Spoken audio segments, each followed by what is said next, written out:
North কলকাতার প্রত্যেকটা স্টুডেন্টের জন্য খুব ভালো খবর। ফাইনালি 4th of April 2026 এ প্রেপমেডের সোদপুর সেন্টার অফিসিয়ালি ইনঅগ্রেশন হচ্ছে এবং তার নাম প্রেপমেড বিজয়।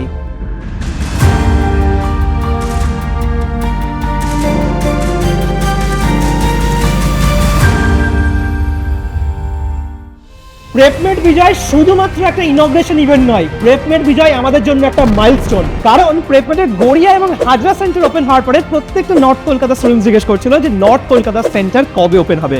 তাই 4th of April দেখা হচ্ছে তোমাদের সাথে, আমিও থাকবো, তোমরাও থাকবে, দেখা হবে, মজা হবে আর অনেক অ্যানাউন্সমেন্ট। তাই নর্থ কলকাতার জন্য প্রেপমেড বিজয় এই প্রোগ্রামে যারা আমার সাথে দেখা করতে চাইছো কিংবা তোমাদের পছন্দের আরো যারা ফ্যাকাল্টি রয়েছে তারাও থাকবে ওই দিন, তাদের সাথে দেখা করতে চাইছো তাদেরকে বলে রাখি প্রেপমেডের এই সেন্টারটাতে আসবে কি করে।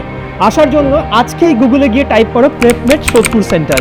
তুমি সেটা টাইপ করলে দেখতে পাবে সেখানে একটা গুগল ম্যাপ লোকেশন দেখাচ্ছে, তুমি সেটা ধরে চলে আসতে পারো। অথবা তুমি ট্রেন স্টেশনসে যদি সোদপুরে নামো সেখান থেকে একটা 6 মিনিটের অটো রয়েছে, সেই অটোটা তুমি যদি ধরে নাও সোজা পৌঁছে যাবে চণ্ডীতলা, আর সেখানেই রয়েছে প্রেপমেডের নর্থ কলকাতা সেন্টার। দেখা হচ্ছে 4th of April প্রেপমেড বিজয়ে।